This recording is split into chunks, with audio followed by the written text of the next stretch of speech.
Hola a todos y todas. Nosotros les presentaremos el tema de transductores y sensores de humedad y temperatura.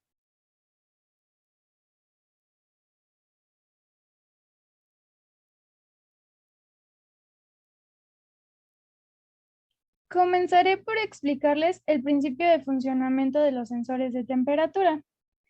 Este principio se basa en los sensores de temperatura y en el voltaje que se le aplica a través de las terminales. Si el voltaje aumenta, la temperatura también aumenta, seguida de una caída de voltaje entre las terminales del transistor de la base y el emisor. Como podemos observar aquí en la imagen, tenemos una entrada que sería la temperatura de la resistencia, sensibilidad o radiación según sea el tipo de sensor. En la salida tenemos la señal para darnos un porcentaje de lo que está entrando. Esta gráfica es un ejemplo de la relación de resistencia y temperatura. Por lo general, suelen ser lineales. Sensores de temperatura. Para empezar a hablar sobre los sensores de temperatura, debemos saber los términos. Temperatura, nivel térmico de un cuerpo o de la atmósfera. Sensor, sistema que detecta las variaciones en la temperatura de los cuerpos. Para comenzar a hablar sobre los tipos de sensores de temperatura, empezaremos con los termopares, que son los sensores más utilizados en los sistemas de medición, ya que son económicos y de fácil instalación. Su respuesta puede ser algo lenta en comparación a otros tipos de sensores. Su principal característica es que se componen de dos hilos metálicos unidos por un extremo. Uno de ellos se llama junta caliente o junta de medición. Es la que se expone a la temperatura. Y el otro extremo se llama junta fría. Tenemos dos juntas y su propósito es el de determinar la diferencia entre la temperatura, lo que produce una diferencia de tensión, la cual será la que genera la señal al dispositivo electrónico, dándonos la temperatura. Existen distintos tipos de termopares que se presentan a continuación. El termopar tipo J, que consta de una combinación de hierro y constatan. El constatan es una aleación de cobre y níquel. El rango de temperatura es de 0 a los 750 y pues es de uso limitado en entornos oxidantes. El tipo T se recomienda en entornos donde haya humedad. Es un alambre de cobre y otro de constatan y su rango menos 250 a 350. El tipo K tiene una junta de oro omega, que es una aleación de cromo y níquel, y alo omega, que es una aleación de aluminio y níquel.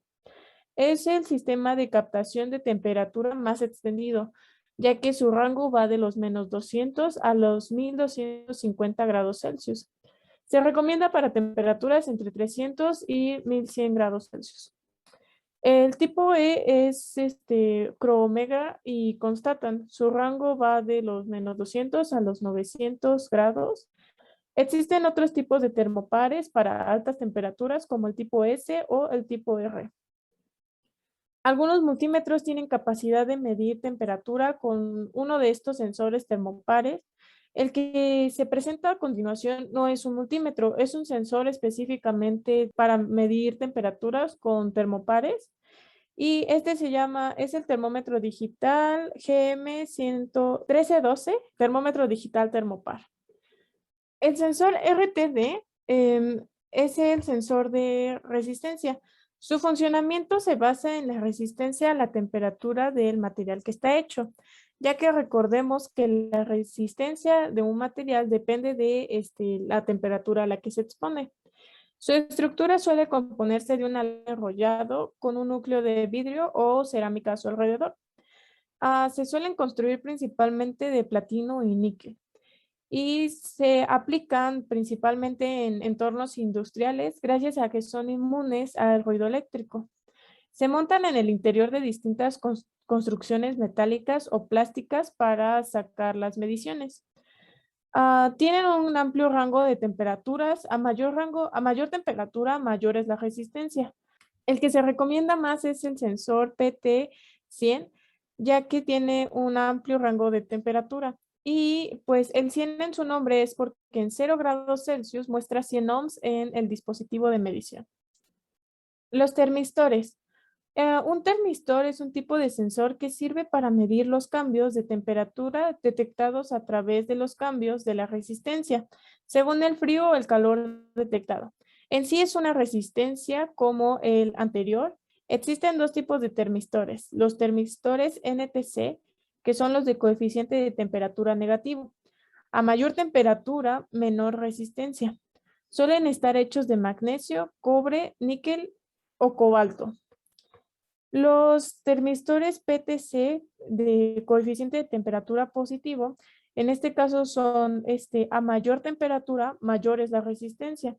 Están construidos principalmente de titanio de bario. Su principio de funcionamiento se basa en el material semiconductor del coeficiente de temperatura. Se dice que son negativos cuando aumenta la temperatura y la resistencia disminuye. Y se dice que son positivos cuando aumenta la temperatura y la resistencia aumenta. Bajo este principio se fabrican los NTC, coeficiente de temperatura negativo, y los PTC, que tienen coeficiente de temperatura positivo.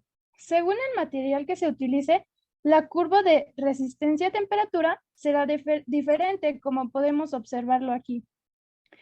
En el NTC vemos que desciende, mientras que en el PTC asciende. Ahora hablaré de los sensores infrarrojos. Lo que caracteriza a estos sensores es que miden la temperatura sin tener contacto alguno con el cuerpo.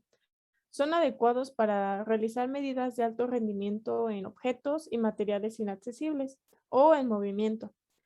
Pueden medir temperaturas de -20 a 2000 grados Celsius. Estos sensores trabajan con la radiación emitida por el objeto. Cuando un cuerpo se encuentra a una temperatura superior al cero absoluto, que son 0 kelvins o menos 273.15 grados Celsius, emite una radiación electromagnética en su superficie, que es proporcional a su temperatura intrínseca. Una parte de esta radiación es radiación infrarroja y es utilizada para medir la temperatura. Esta radiación entra a la atmósfera y se puede enfocar sobre un elemento detector a través de una lente óptica. El elemento detector sería nuestro sensor y este genera una señal eléctrica proporcional a la radiación que recibe. Esta señal es amplificada utilizando una cadena de procesamiento digital de señales y se transforma en una señal de salida proporcional a la temperatura del objeto. El valor de la medición se puede mostrar en una pantalla o se libera como una señal. Además de que es un sensor capaz de funcionar en entornos de temperatura de hasta 50 grados Celsius, mientras que existe una versión con carcasa para refrigerarlo y pues distintos modelos. Uno de los ejemplos con los que hemos estado conviviendo durante estos casi 2 años de pandemia son los termómetros que tienen en los centros comerciales o como el de la escuela, que nos toman la temperatura en la frente. He de recordar que la radiación infrarroja no es dañina para el ser humano, entonces no mata neuronas, como decían antes, para no tomarse la temperatura. Características importantes de los sensores de temperatura. Estas se pueden encontrar en las datasheets.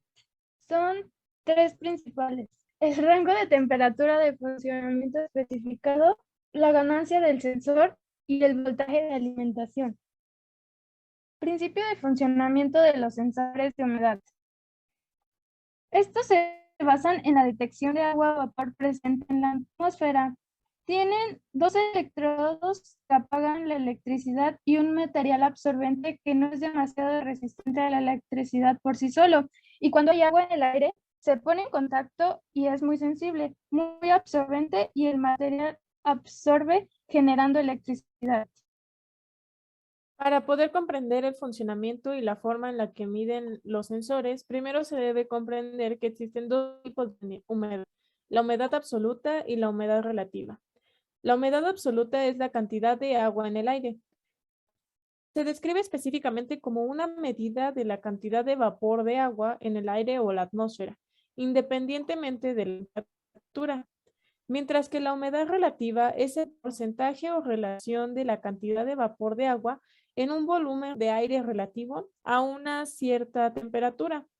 El aire caliente puede retener más humedad que el aire frío. La humedad relativa puede ser más baja en el aire caliente o en el aire frío. Un sensor de humedad es el sistema que permite medir el porcentaje de vapor de agua presente en el. Aquí podemos observar cómo es el funcionamiento interno de, de los sensores de humedad. Podemos observar las moléculas de agua, el campo eléctrico, los polímeros y el electrodo. A la derecha podemos observar que es como un sándwich, el ensamblaje del sensor. Es decir, tenemos los dos electrodos y la capa que detectará la humedad del sensor. ¿Cómo funcionan los sensores analógicos?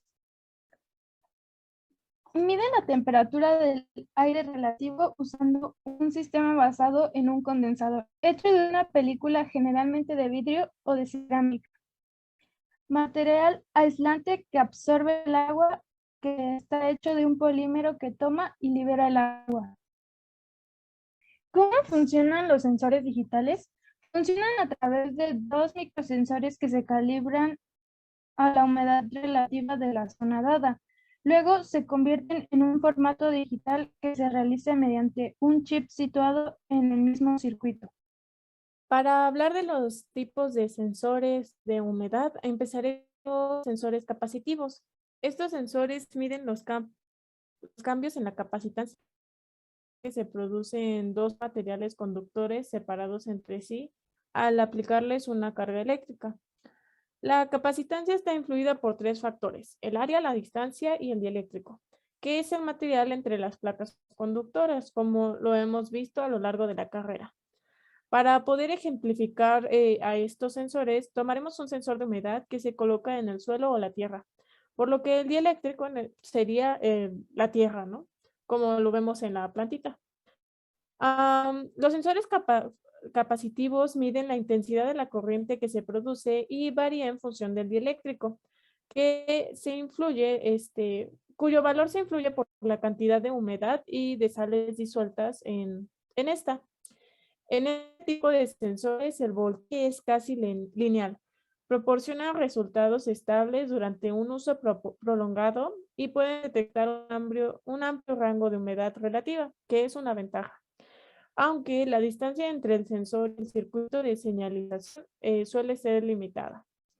Los sensores de humedad capacitivos tienen una amplia gama de aplicaciones, como son las impresoras y máquinas de fax, estaciones meteorológicas, automóviles, procesamiento de alimentos, refrigeradores, hornos y secadores, entre otros.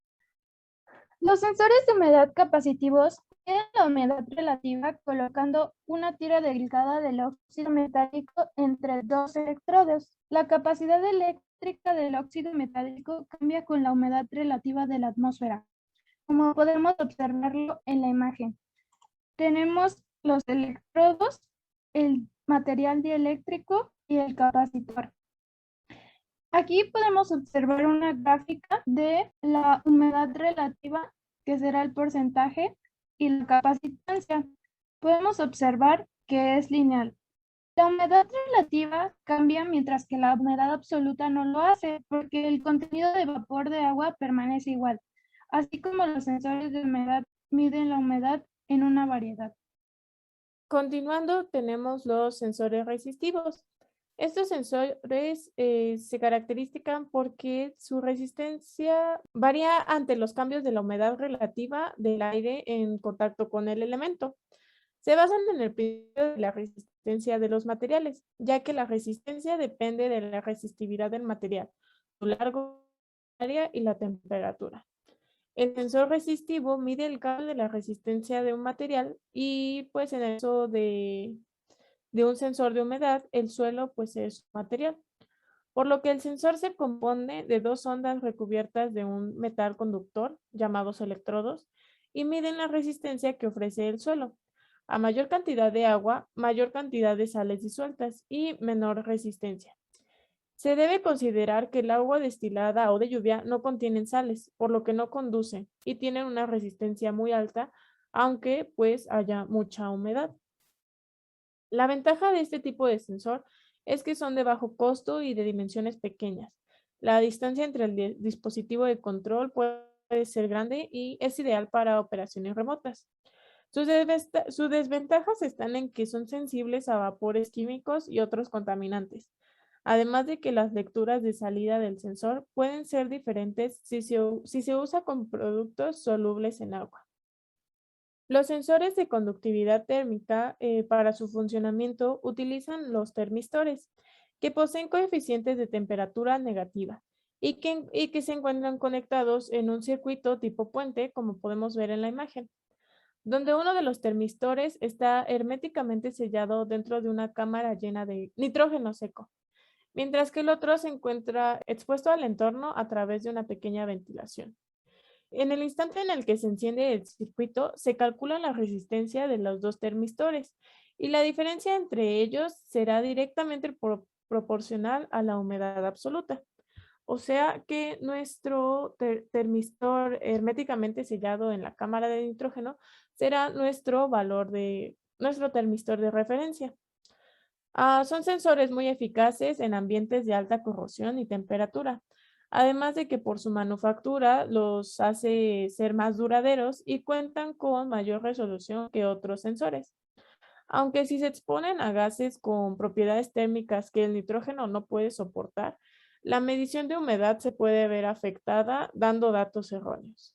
Los sensores mecánicos hacen uso de los cambios de dimensiones de algunos materiales al estar en contacto con la humedad, como son las fibras orgánicas y sintéticas, como es el cabello humano, en caso de orgánico, ¿no? Al aumentar la humedad relativa, las fibras aumentan de tamaño o se alargan. Por ejemplo, es el frizz en el pelo largo. La deformación se amplifica por palancas metálicas o circuitos electrónicos y es graduada de acuerdo a la proporcionalidad del material con la humedad relativa, como podemos ver en la imagen. Los sensores infrarrojos, como vimos en los sensores infrarrojos de temperatura, tienen un funcionamiento similar, pero en este caso la luz infrarroja se utiliza en los sensores de humedad, ya que el agua absorbe algunas longitudes de onda específicas de la luz infrarroja. Entonces, para medir esto, se hace pasar el cuerpo por debajo del sensor y este mide la luz reflejada por la muestra. A mayor cantidad de agua, habrá más luz que será absorbida y pues no será reflejada. Y es con esto que se puede realizar el cálculo de la cantidad de humedad de la muestra. Este parámetro se puede utilizar en otros materiales como son las grasas y la proteína, solo con la medición de la absorción de las longitudes de ondas apropiadas para cada material. Entonces, no se limita solo a agua, lo que es una ventaja. Características importantes de los sensores de humedad. El rango de temperatura, el rango de humedad, la tasa de muestreo, la medida del componente, la tensión de funcionamiento y la corriente máxima durante la medición. Muy bien, ahora vamos a hablar sobre los transductores de temperatura y de humedad. ¿Qué es un transductor? Un transductor es un dispositivo que nos permite convertir un tipo de energía o magnitud física de entrada a uno distinto en la salida, y este lo podemos tener como otra magnitud o como una señal generalizada. Bien, dependiendo de la magnitud de la aplicación que le demos a este transductor, es el nombre que nos indicará, pues, el funcionamiento de este. Los materiales con los que se elaboran los transductores varían también de acuerdo a la aplicación que nosotros les demos. No todos están hechos de la misma forma ni del mismo tamaño. Estos transductores, las señales, los tenemos y, bueno, se transmiten y, como hemos visto, hacen uso de un sensor. Algunos lo tienen incluido y otros es nada más como que lo necesitan en la entrada. Entonces, esa es la diferencia entre un sensor y un transductor. Un sensor se encuentra en la entrada de un transductor, puesto que el sensor mide y detecta qué tipo de magnitud es la que vamos a transformar. El transductor lo transforma y tenemos una salida, una señal. Las características de los transductores son muy parecidas a las de los sensores. Bueno, como ya hemos dicho, la elaboración varía de acuerdo a la aplicación que le demos. Como utilizan un sensor, estos son muy exactos porque el sensor nos da esa exactitud y además el transductor también cuenta con una exactitud. Flexibles. Flexibles en el ámbito en el que como ya tenemos nuestra señal y tenemos diferentes sensores, estos nos ayudan mucho y podemos usarlos en diferentes campos. Y la distancia, como lo hemos visto en el sensor, en un transductor también la distancia no es tan importante, puesto que podemos medir y tener una lectura de los datos a una distancia muy lejana y no hay una pérdida de energía, de valores ni nada de eso. Bien, transductores de temperatura. Como ya sabemos que es un transductor, en este caso se especializa en la temperatura, es decir, convierten el fenómeno físico de la temperatura a una señal normalizada. Y bueno, uno de los transductores que usamos es el ejemplo del ML35, que es muy parecido casi a un transistor, pero en su estructura interna es diferente. Bien, algunos usos que le podemos dar a un transductor, que estos ya son dispositivos un poco más grandes, es para aparatos de calefacción principalmente, de temperatura. ¿Por qué? Porque podemos hacer que a determinada temperatura que detecte nuestro sensor en la entrada, pues nuestro termostato, nuestro dispositivo, se encienda para, digamos, hace mucho calor, se encienda para que haga más frío dentro de la casa, por decirlo así, esté a una temperatura ambiente. Y viceversa, si hace mucho frío afuera, entonces se activa cierta temperatura y se enciende para que empiece a calentar la parte de adentro. Entonces, esta es una de las aplicaciones muy comunes que le damos a los transductores de temperatura. Bien, un transductor de humedad. Es muy parecido a todos los transductores, bueno, a los transductores que hemos visto y los sensores, puesto que aquí está muy relacionado a la temperatura, el aire, por la humedad y el suelo, porque también lo podemos usar así. Bueno, como usan los sensores, también entonces es muy específico y podemos decidir si nuestra salida es en forma de corriente o una salida de tensión. Entonces tiene grandes beneficios. Y bien, como he dicho, tiene grandes beneficios. Entonces, un transductor de humedad es muy usado generalmente para la cuestión de invernaderos. ¿Por qué? Porque como sabemos, en un invernadero tenemos que tener una temperatura establecida, una humedad muy, muy, ¿cómo decirlo? Muy regular para que los frutos y demás cosas que tengamos sean muy buenos. Entonces, esta es una de sus aplicaciones más comunes y como vemos, tiene una medición de menos 40 grados Celsius a más 60 grados Celsius. Entonces, en este rango existe la mayoría de las aplicaciones que nosotros le podemos dar. Ahora veremos algunos circuitos con sensores de temperatura. En este caso, este primer circuito es usando el LM35 junto con un amplificador operacional, el cual es el LM324. En este circuito utilizamos este sensor y como este por cada grado Celsius que recibe equivale a 10 milivolts, utilizamos el amplificador para multiplicarlo por 10. Entonces, cada 10 grados Celsius sería un volt. Este es el circuito ya armado en Proteus y podemos observar que funciona correctamente, ya que aquí tenemos 10 grados Celsius, los cuales darían 100 milivolts a su salida. En este caso, esta sería su salida. Pero con el amplificador operacional se multiplica por 10 estos 100 milivolts, por lo que obtenemos un volt en la salida. Estas resistencias que tenemos aquí son las que podemos modificar para hacer que el valor sea mayor o menor en la salida. Y bueno, este es el primer circuito. El segundo circuito es un medidor de temperatura, igual utilizando el LM35 y amplificadores operacionales.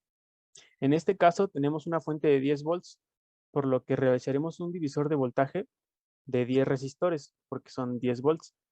Entonces, por cada nodo habrá un volt, y este se comparará con el voltaje de salida que sale de nuestro LM35. Los valores que compararemos serán los de la siguiente tabla. Cuando nuestra temperatura sea de 0 a 9 grados, ningún LED se prenderá. Cuando rebase los 10 grados, pero no pase de los 19, solo encenderá el primer LED. Y cuando pase de los 20, pero no rebase los 29, solo encenderán 2 LEDs. Y así como podemos ver en la tabla. Este es nuestro circuito. Como podemos ver, este es el primer circuito al cual le agregamos más amplificadores operacionales, en este caso utilizándolos como comparadores, comparando el voltaje que sale en estos nodos, que en este caso es un volt, junto con el voltaje que tenemos en la salida. En este caso, cada que sean 10 grados, va a encender un LED. Como podemos ver, tenemos 40 grados que detecta el LM35, por lo que solo se encienden 4 LEDs. Bien, ahora veamos algunos sensores, algunos transductores. Como ya hemos visto anteriormente en la presentación, dependiendo del tipo de sensor es el componente que vamos a usar y ya hemos visto muchos, así que aquí me especifiqué en algunos más grandes. Entonces, el primero es un sensor de humedad. Este se utiliza principalmente para el procesamiento industrial porque Ah, digamos, estas dos puntas que se ven ahí se clavan en la arena o en la tierra con el fin de medir la humedad que existe ahí y poder extraer diferentes componentes o materiales que se requieran. De la parte derecha tenemos otro tipo de sensor. En este se dice de banda, puesto que aquí es principalmente usado para la medición de humedad de mercancía a granel, como dice aquí.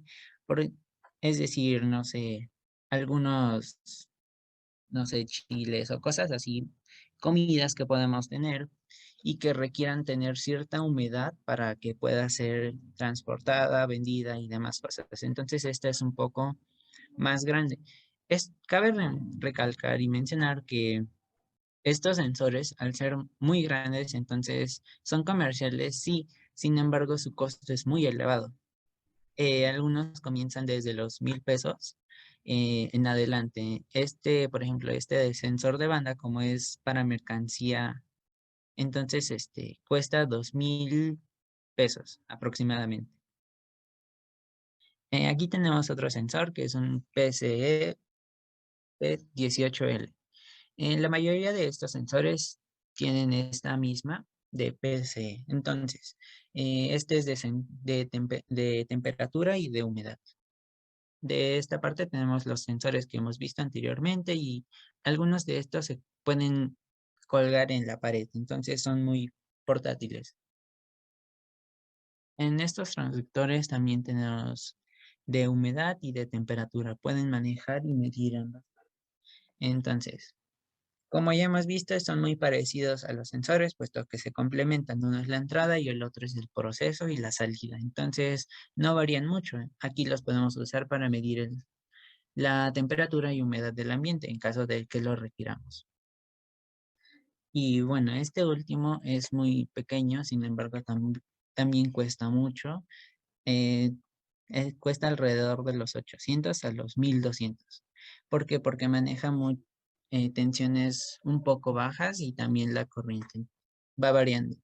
Y como vemos en la parte izquierda, la mayoría de los transductores son dispositivos grandes, sin embargo no tan bultosos y la mayoría de ellos los podemos tener en casa, como ya hemos dicho, para la calefacción. Y bueno, esto sería todo. Gracias por su atención y hasta la próxima.